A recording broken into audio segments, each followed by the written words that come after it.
அரசியல்பேட்டை. வணக்கம் sir. Sir 2 நாளைக்கு முன்னாடி அவசரமாக எடப்பாடி வந்து டெல்லிக்கு போனார். கேட்டால் வந்து அலுவலகத்தை பார்க்க போகிறேன் அப்படின்னாரு. பட் இங்கே வந்துட்டு நான் மக்களுக்காக பேசினேன்ட்டு நைட்டோட நைட்டாக வேற காரை மாற்றி அமித்ஷா வீட்டுக்கு போயிட்டு வந்தது இதெல்லாம் தெரிய வந்தது. கள்ளக்கடத்தல் பண்ணுற மாதிரி. அதே தான் சைலண்ட். அது என்ன சார் திட்டுத்தனமாக பார்க்குறது தெரியல. சொல்லிட்டே சொல்கிறேன், அதை பற்றி சொல்கிறேன் கேளுங்க. அது ஒன்று முடிஞ்சிருச்சு. அதுக்கப்புறம் ஆனால் அண்ணாமலை சொல்கிறது என்னென்னா, பாஜகவும் அதிமுகவும் ஒன்று சேர்ந்தால் நான் பொறுப்பில் இருக்க மாட்டேன், எழுதி வச்சுக்கோங்க, எப்போ பாரு அதுதான் சொல்லுவார். ஆனால் இப்போ இவர் அவசரமாக டெல்லி போயிருக்காரு. என்ன காரணமாக இருக்கும்? அதான் அடுத்து அண்ணாமலையை கூப்பிட்டு உனக்கு வந்து என்ன வேணும், தேசிய அளவில் ஏதாவது ஒரு பொறுப்பு கொடுத்து ஒரு மாநிலத்தினுடைய பொறுப்பாளராக போயிடுறியா, இல்லை அப்படியே வந்து சாதாரண பாஜக உறுப்பினராக தொடர போறியா? தலைமை பதவி இன்னும் அறிவிக்கல. அந்த ராஜாவை அறிவித்த குழு அறிவிச்சாங்க இல்லையா, அதற்கு பிறகு வந்து மீண்டும் வந்து அண்ணாமலையை பொறுப்பேற்பாருங்கிற அறிவிப்புலாம் இன்னும் வரல. இது வந்து இங்கே வந்து சும்மா அப்படி சுற்றிட்டு இருக்காரே தவிர அண்ணாமலை ஒன்றும் ராஜா அறிவித்த குழுவையும் கலைக்கலை. என்ன, ராஜா தலைமையில் ஒரு குழு போட்டாங்க இல்லையா, அண்ணாமலை படிக்க போகிறாருன்னு சொல்லிட்டு கழுத வயசாகி, அதாவது அதுக்கப்புறம் வந்து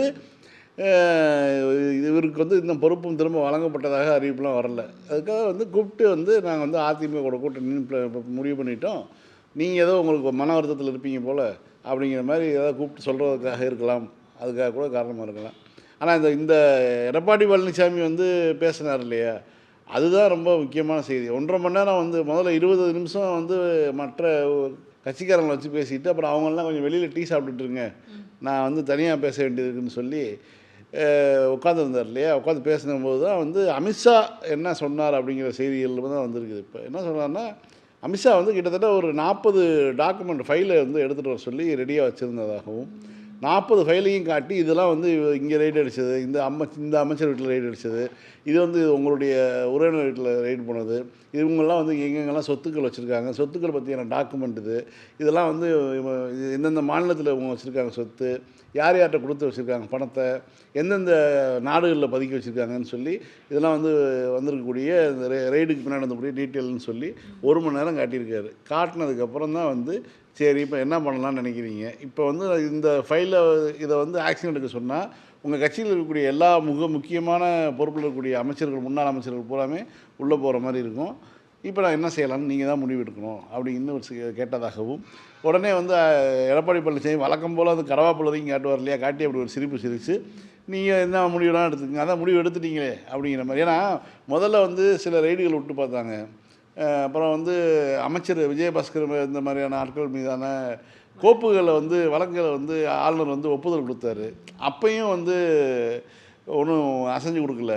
கடைசியாக இதுக்கு மேலே வேறு வழி இல்லைன்னு தான் அப்புறம் வந்து அவருடைய உறவினர் வீட்டில் போய் ரெய்டு அடித்து பார்த்து ஒரு 650 கோடி அவர் வந்து ஊழல் பண்ணிக்காருன்னு சொல்லி, அதாவது வரி ஏய்ப்பு பண்ணிக்காருன்னு சொல்லி ஒரு கணக்கு வந்து ஒரு செய்திகளை கசிய விட்டாங்க. அதற்கு அப்புறம் தான் வந்து இப்போ வந்து போயிருக்காரு. இப்போ இதில் இன்னொரு விஷயம் என்னென்னா, அந்த டெல்லியில் இருக்கக்கூடிய அதிமுக அலுவலகத்தை திறந்து வைக்கிறதுக்கு இங்கேருந்து திறந்து வச்சார் காணொலி காட்சி வாயிலாக. அதை பார்க்குறதுக்கு பெயிண்ட் அடித்த கல்யாணம் பார்க்க வந்தேன்னா திறக்கிறதுக்கெலாம் வந்து காணொலி காட்சி வாயிலாக திறந்து வச்சுருவாராம்.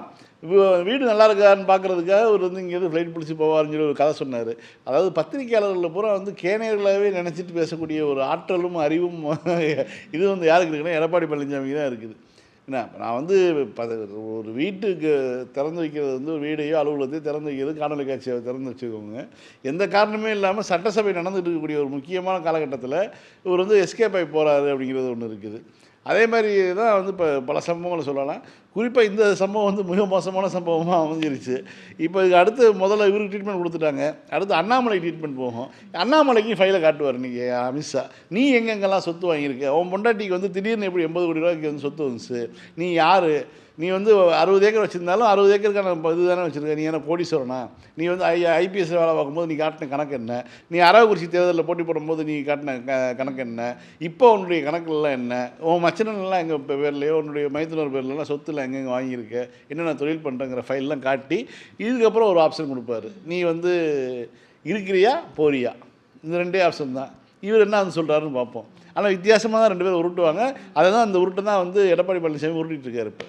அப்போது ஓபிஎஸ் சார் அவர் வந்து என்னன்னு பார்த்தோம்னா, எடப்பாடியை பார்த்து மரியாதையா அப்படின்ட்டு பதவி விட்டு விலகுங்க அப்படின்ட்டு சொல்லியிருக்காரு. ஏன்னா பேசிட்டு வந்ததுக்கு பிறகு இவ்வளோ மிரட்டினதுக்கு பிறகும் கூட பயப்படாமல் வந்து எடப்பாடி பழனிசாமி நேற்று வந்து சொன்னார் இல்லையா, எந்த சூழலிலும் அதிமுகவில் ஓபிஎஸ்ஸுக்கும் சசிகலாவிற்கும் இடம் கிடையாது, அப்படின்னு சொன்னார் இல்லையா. எதிரிகளிடம் கட்சியை அடகு வைத்தவர்கள்னால அப்ப இவர் என்ன பண்ணிட்டு வந்திருக்காரு சார்? இவர் ஓபிஎஸ் வந்து கேட்கிறாரு. ஏங்க அந்த கட்சியே ஆரம்பிக்கப்பட்டதே ஒரு ரெய்டுனால தாங்க. எம்ஜிஆருக்கு வந்து ஒரு வருமான வரி ரெய்டு இந்திரா காந்தி விடுறாங்க. கலைஞர் ஜெயிக்கிறாரு, 71 ஜெயிக்கிறாரு. 71 வந்து 186 இடம் ஜெயிச்சிடறாரு. அதாவது கிட்டத்தட்ட பயங்கரமான வெற்றி. அது வந்து அந்த வெற்றியை திரும்ப ரீக்ளைம் பண்ணி வரணும்னா மிக நீண்ட நாட்கள் ஆகும். அப்போ வந்து என்ன பண்ணுது, தமிழ்நாட்டில் என்னன்னா ஒரு அதிகாரி சொல்லியிருக்காங்க, இல்லை அங்கே ஒரு பார்ட்டி இருக்கார், அவரை வந்து இந்த மாதிரி ஒரு ரெய்டு அடித்தா கட்சி ஆரம்பிக்கக்கூடிய ஒரு நடிகர். அவர் ரெய்டு அடித்தா பல நடிகர்களுக்கு அவர் தான் வந்து ஒரு முன்னோடியாக இருந்திருக்காரு. அப்படிங்கும் உடனே வந்து ஒரு அன்றைக்கி வந்து சிபிஐ இன்கம் டேக்ஸ் தான் வந்து மிக முக்கியமாக இருந்துச்சு, ஈடிலாம் கிடையாது. அன்றைக்கி இன்கம் டேக்ஸ் ரெய்டு அடிக்கிறாங்க. அடித்த உடனே பார்த்தீங்கன்னா உடனே சில நாட்கள்லேயே எம்ஜிஆர் வந்து அப்படியே குரல் மாற்றி பேச ஆரம்பிக்கிறாரு. கணக்கு கேட்பேங்கிறாரு, நான் தான் பொருளாளர் அப்படின்னு. இவர் தான் பொருளாளரே வந்து கேஷியரே வந்து எவ்வளோ இந்த அக்கௌண்ட்டில் பணம் கேட்ட கதையா ஒரு பொருளாளரை அளவிட்டாங்க. ஆமாம், இன்றைக்கி ஒரு சம்பவம் நடந்தது இல்லையா. அன்றைக்கி வந்து அவர் பொருளாளர், திமுக பொருளாளர் இருந்தவர், அவர் வந்து உடனடியாக கட்சி ஆரம்பித்தார். இது மாதிரி வந்து ரெய்டுனால் ஆரம்பிக்கப்பட்ட கட்சி தான் வந்து ரெய்டு பயந்த கட்சி தான். அவங்களுடைய என்னைக்கு ரெய்டுக்கு பயந்து கட்சி ஆரம்பிச்சாலோ இன்றைக்கி வரைக்கும் ரெய்டுக்கு பயந்துக்கிட்டு தான் எல்லாமே பண்ணிகிட்டு இருக்காங்க. மேலே யார் வராங்களோ அவர்களுடைய ஏஜென்ட்டுகள் இருங்க. மேலே காங்கிரஸ் வலுவாக இருந்துச்சுன்னா அந்த காலகட்டத்தில் இவங்க வந்து திமுகவும் காங்கிரஸும் கூட எல்லா காலகட்டத்தில் காங்கிரஸினுடைய ஏஜென்ட்டுகளாக இங்கே இருந்தாங்க. அதற்கு பிறகு வந்து பாஜகவுடைய ஏஜென்ட்டுகளாக இருந்தாங்க. அதற்கு பிறகு வந்து இப்போ வந்து முழுக்க பாஜகவுடைய அடிமைகளாகவே மாறிட்டாங்க. பாஜக வந்து விரல் அசைத்தால் பல்டி அடிக்கிற அளவுக்கு வந்து மாறிட்டாங்க. சார், இப்போ ஆனால் அதிமுக வந்து சமூக வலைத்தளங்களில் அதிமுகவினரே வந்து கழுவி ஊற்றுற விஷயங்களெல்லாம் வந்து பார்த்துட்ருக்கோம்.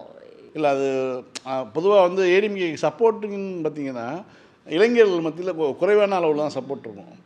ஆனால் வந்து அந்த குறைவான அளவும் பார்த்திங்கன்னா அதுக்கு கூடுதலாக வந்து அவங்க கை கொடுக்குற சங்கிகள் வந்து கை கொடுப்பாங்க. அதிமுக கொண்டுலாம் அவங்க வந்து திமுகவை திட்டுவது போன்ற விஷயங்கள் வந்து கை கொடுத்துட்ருப்பாங்க. இப்போ வந்து ஒரு இதாக இருக்கிற மாதிரி தெரியும்.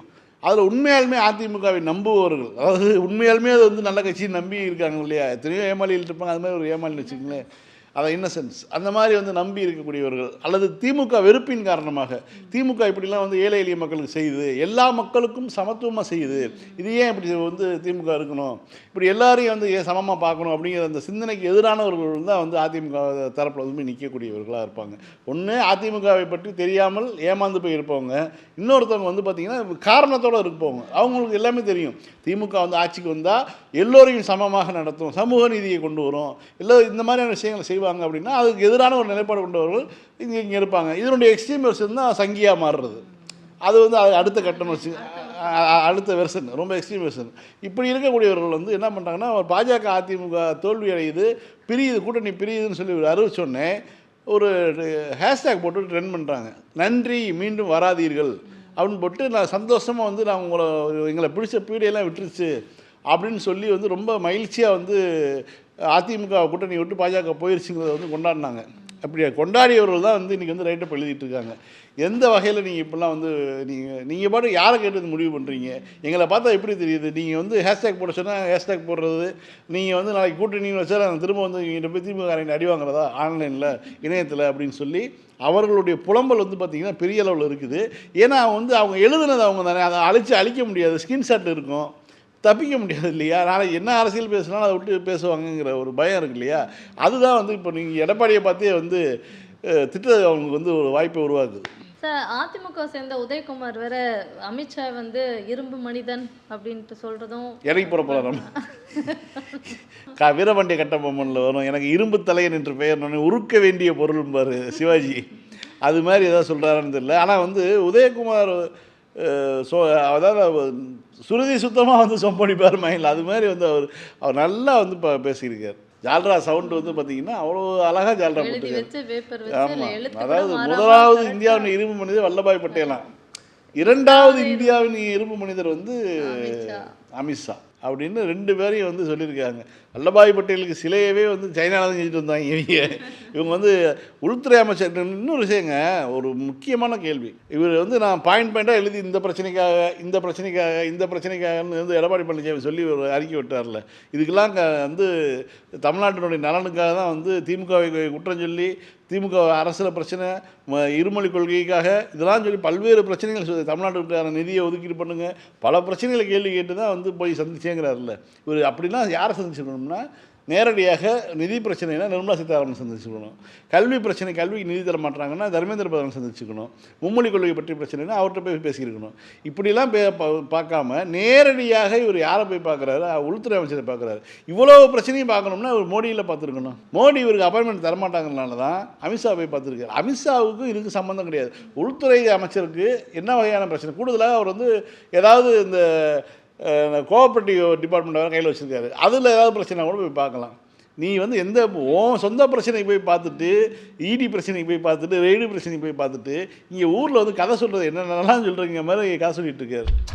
சார், இன்னைக்கு சட்டமன்றத்திலையும் பார்த்தீங்கன்னா முதலமைச்சர் அவர்கள் வந்து வக்பு வாரிய திருத்த சட்டத்துக்கு எதிரான ஒரு தீர்மானத்தை வந்து கொண்டு வந்திருக்காரு.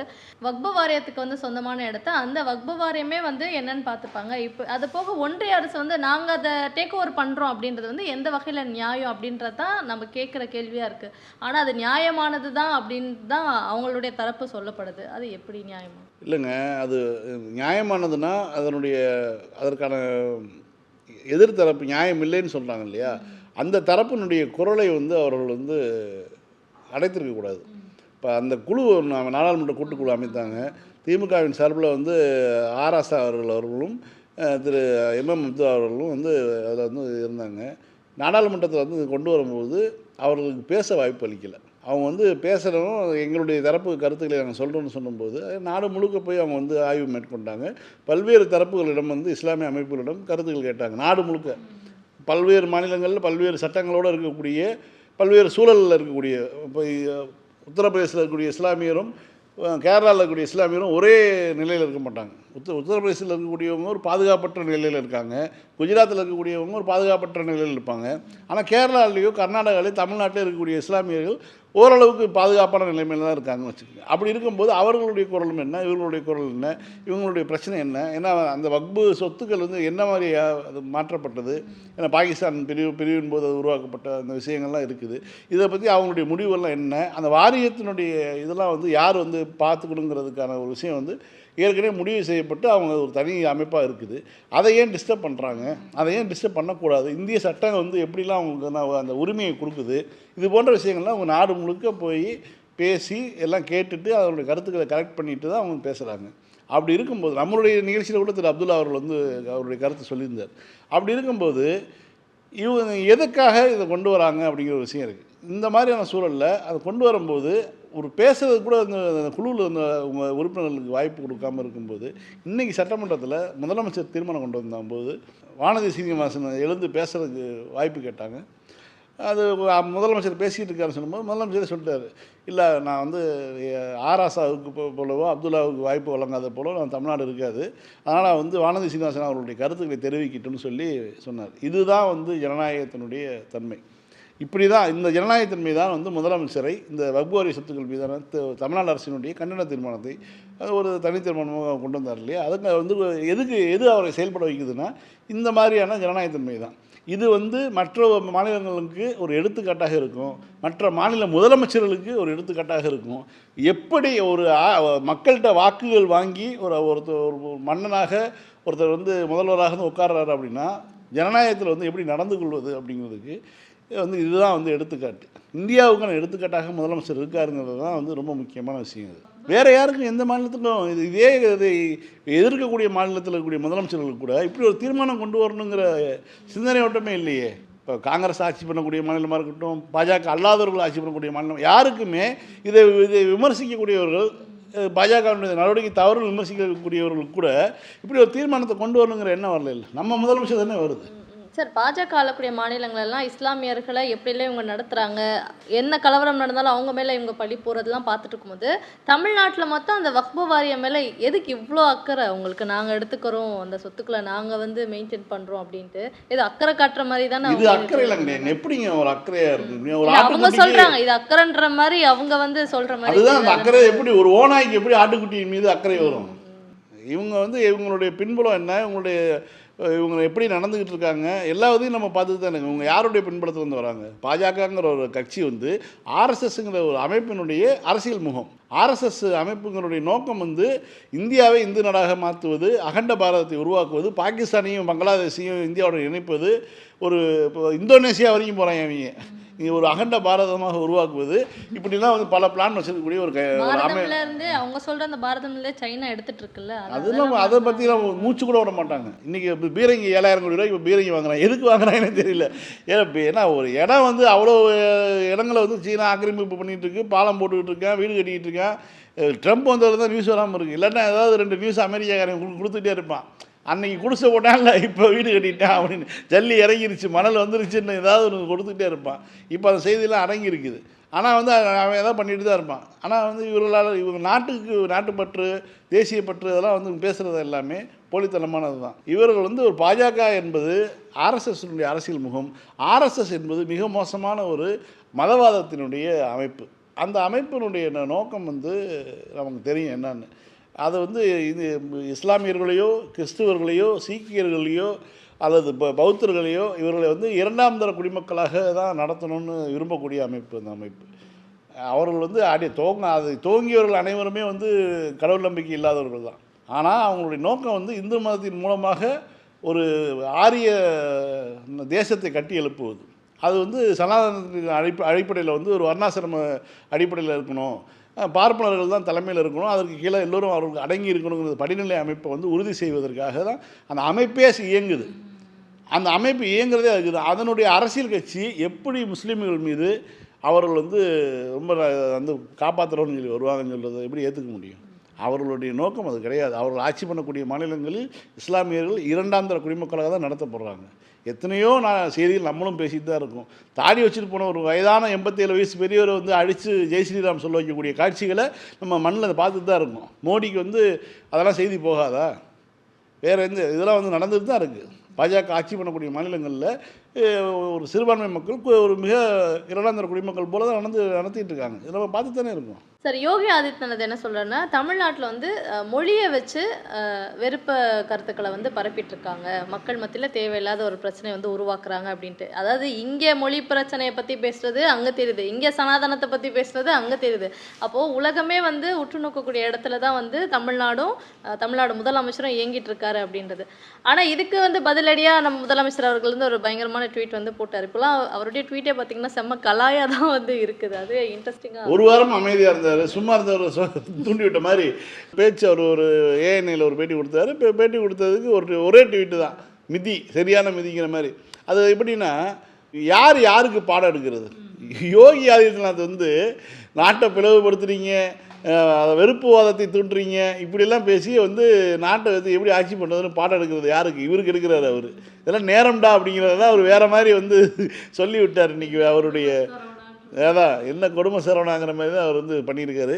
குறிப்பாக வந்து வெறுப்புவாதத்தை பற்றிலாம் வந்து உத்தரப்பிரதேசத்தினுடைய முதலமைச்சர் அது என்ன எதுக்காக அந்த யோகி அந்த தமிழ்நாட்டை வந்து தூக்கி பேசுகிறாருன்னா, முதலமைச்சர் என்றைக்கு இந்த மும்மொழி பிரச்சனையை கிளப்பினாரோ அதுக்கு பிறகு இருந்து அதே மாதிரி வரி பகிர்வு இது மாதிரியான விஷயங்கள் இருந்து தமிழ்நாட்டை பற்றியும் தமிழ்நாட்டினுடைய வளர்ச்சி பற்றியும், திராவிட ஆட்சி வந்ததுக்கு பிறகு, அண்ணாவினுடைய ஆட்சி வந்ததுக்கு பிறகு, கலைஞருடைய ஆட்சி வந்ததுக்கு பிறகு, அதுக்கு பிறகு இந்த ஆண்டு காலமாக நடக்கக்கூடிய ஆட்சி காலத்தில் தமிழ்நாட்டினுடைய வளர்ச்சி இந்த அளவில் இருக்குது அப்படிங்கிறது வந்து வடநாடுகளில் இருக்கக்கூடிய பல்வேறு சமூக ஊடகங்களில் பட்டியலிடப்படுது.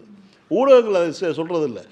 அவங்க என்ன பட்டியலிடுறாங்கன்னா, இந்தியா சுதந்திரம் அடைந்த போது இருந்த நிலைமை, 67 பீகாரும் தமிழ்நாடு இருந்த நிலைமை, 67க்கு பிறகு இன்றைக்கி வந்து பீகாரும் தமிழ்நாடு இருக்கிற நிலைமை, உத்தரப்பிரதேசமும் தமிழ்நாடு இருக்கக்கூடிய நிலைமை, அந்த நிலைமை வந்து எந்தளவுக்கு உயர்ந்திருக்குது. உத்தரப்பிரதேசம் தமிழ்நாட்டை விட 3 மடங்கு மக்கள் தொகை கொண்ட 3 மடங்கு மேலே மக்கள் தொகை கொண்ட ஒரு மாநிலம். அப்படியேப்பட்ட ஒரு மாநிலத்தினுடைய வளர்ச்சி எப்படி இருக்குது, தமிழ்நாட்டினுடைய வளர்ச்சி எந்த அளவில் இருக்குது, தமிழ்நாட்டில் இருக்கக்கூடிய பல்கலைக்கழகங்கள் எவ்வளவு, தமிழ்நாட்டில் இருக்கக்கூடிய மருத்துவக் கல்லூரிகள் எவ்வளவு, இந்த மாதிரியான விஷயங்களை வந்து அவங்க வந்து டேட்டாவை வந்து போய் அந்தந்த மொழிகள் அவங்களுக்கு பிடித்தமான இந்தி மொழியில் வந்து போய் சேருது. இந்த பதட்டம் தான் தமிழ்நாட்டை பற்றி எங்கோ இருக்கக்கூடிய உத்தரப்பிரதேசத்தில் இருக்கக்கூடிய யோகி ஆதித்யநாத்னால பேச முடியுது. ஏன் பேச முடியுதுன்னா, அவருக்கு வந்து செய்திகள் வந்து சமூக வலைத்தளங்களுக்கு போகக்கூடாது. அவங்கள பொறுத்த வரைக்கும் ஊடகங்களில் வர்றது மட்டும்தான் அவங்களுக்கு தேவையை தவிர சமூக வலைத்தளங்கள் வந்து கட்டுப்பாடுக்குள்ளே இருக்கணும். அது மீறி போயிருச்சுன்னா டேஞ்சர்னு அவங்க நினைக்கிறாங்க. ஆனால் தொடர்ந்து பார்த்தீங்கன்னா கடந்த 20 நாளாக 15-20 நாளாக தமிழ்நாட்டினுடைய வளர்ச்சி, தமிழ்நாட்டினுடைய சாதனை, திராவிட மாடலுடைய வெற்றி, இதை பற்றியான பேசுபொருள் தான் வந்து அங்கே இருக்குது சமூக வலைத்தளங்களில். நிறையா சோசியல் மீடியா இன்ஃப்ளூயன்சர்கள் இதை ஒரு செய்தியாக இந்த செய்தி வந்து போட்டால் நிறைய பேர் பார்க்குறாங்கன்னு சொல்லவும், ஒருத்தரை பார்த்துட்டு வந்து அடுத்தவங்களும் அதே கண்டென்ட்டை வந்து ரீக்ரியேட்டோ அல்லது வேறு வடிவத்தில் கொடுத்துட்டே இருக்காங்க இல்லையா? இதை வந்து அவங்களால தடுக்கவே முடியல. எத்தனை தனிநபர்களை போய் வந்து வாயை அடைக்க முடியும்? ஒரு வாட்ஸ்அப்பில் ஒருத்தர் போட்டதுக்கப்புறம் இனிமேல் வாட்ஸ்அப்பில் போடாததானே ஒன்று சொல்ல முடியும். ஆனால் அந்த வாட்ஸ்அப்பை நிப்பாட்டவே முடியாதுங்கிற உண்மை வந்து இப்போ தான் அவங்களுக்கு புரியுது.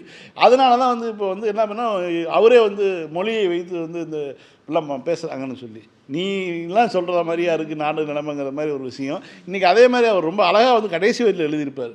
இது எங்கள் வந்து இனப்பற்றையும் இனமானத்தையும் பற்றியான விஷயம். இது வந்து வெறும் வாக்கு அரசியலுக்கான ஒரு இது கிடையாது அப்படிங்கிறத வந்து சொல்லியிருக்காரு. இதெல்லாம் வந்து புரிஞ்சால் யோகி ஆதித்யநாத் அந்த குரங்கை கொண்டு போய் காட்டில் விட்டுட்டு வேலைக்கு போயிடுவார், வேறு ட்ரெஸ்ஸை மாற்றிக்கிட்டு.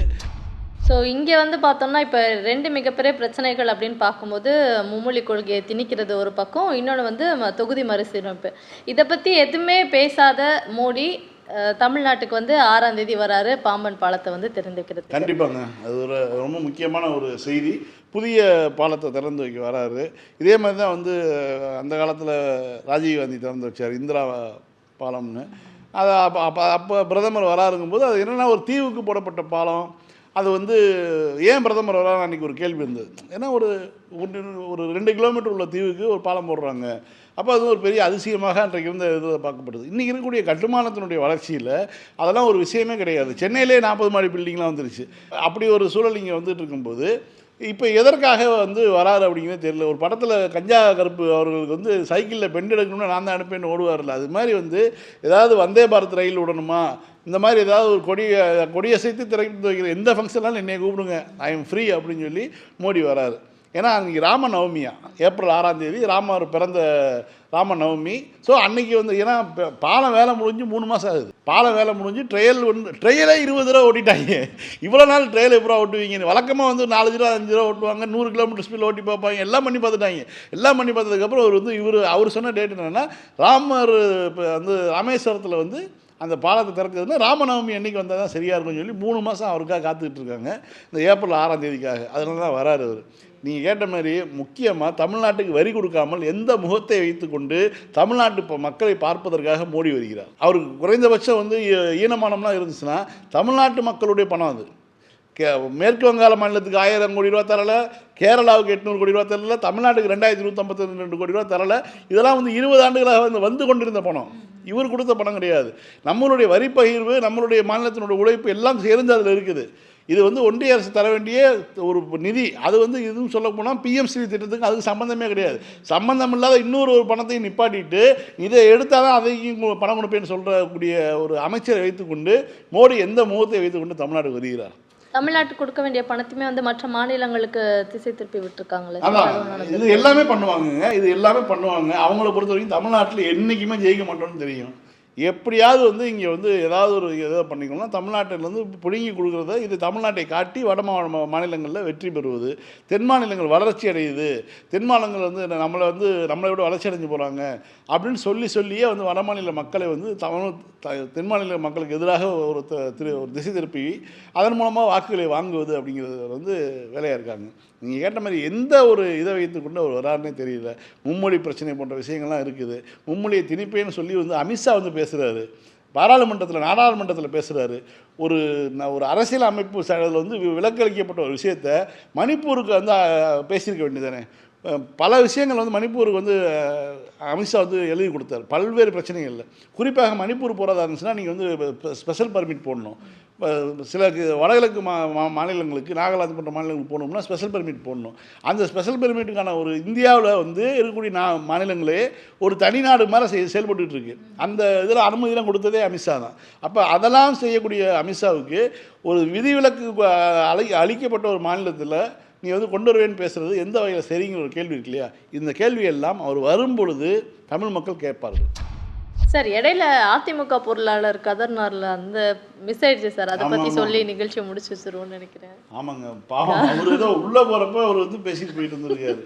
அதை வந்து எடுத்து வச்சுட்டு சார் கூட்டணி பற்றினோன்னு நாங்கள் கூட்டணியாக உள்ளே போகிறோம்னு சொல்லி அவர் சொல்கிறாரு. அதை வந்து எடுத்துகிட்டு நீங்கள் வந்து யூடியூப்பில் அவருக்கு எதுவுமே தெரியல, சட்டசபையில் உட்காந்துருக்காரு. வெளியில் வந்தால் நீங்கள் வந்து முதல்ல பாமக கூட்டணிக்குள்ளே வரும்னு சொன்னீங்களா, அடுத்து வந்து பாஜக வரும்னு சொன்னீங்களா அப்படின்னு சொல்லி எதுலப்பா சொன்னீங்கன்னா நீங்கள் சொல்லிட்டீங்கன்னு வந்துருச்சு, நியூஸ் வந்துருச்சுன்ட்டாங்க. அவர் அலறிட்டார். ஏன்னா ஏற்கனவே போன வாரம் தான் வந்து எடப்பாடி பழனிசாமி அண்ணன் நீங்கள் வந்து லூஸ் மாதிரி பேசுகிறீங்க அப்படின்னு சொல்லி இதை கூப்பிட்டு கண்டிச்சதாகவும், உடனே அவர் இனிமேல் வந்து பேட்டியே கொடுக்க மாட்டேன்னு சொன்னதாகவும் செய்திகளாக வந்துகிட்டு இருந்துச்சு. இப்படி இடத்துல வந்து அவரே சொல்கிறார், நான் பைத்தியமா, கூட்டணி பற்றி அதாவது கூட்டணியை பற்றி பேசுவதுக்கு நான் என்ன பைத்தியமா அப்படின்னு கேட்குறாரு. ஒரு கட்சியினுடைய பொருளாளர் கூட்டணியை பற்றி பேசுவதுக்கு நான் என்ன பைத்தியமா, அதெல்லாம் எடப்பாடி தான் பேசுவார் அப்படின்ட்டு போயிட்டார். சுற்றி முற்றி பார்த்தீங்கன்னா எடப்பாடி ஜோலியை முடிச்சுட்டு போயிட்டார். அந்த மாதிரி தான் அவர் எது பேசினாலும் ஃபன் ஆகுது அப்படிங்கிறது தான் ரொம்ப முக்கியமான விஷயம். ஃபைன் சார், திரும்ப நாளைக்கு இதே நிகழ்ச்சியில் சந்திப்போம். மீண்டும் நாளை இரவு 9:30 மணிக்கு அரசியல் பேட்டை நிகழ்ச்சியில் சந்திக்கலாம். நன்றி. நன்றி.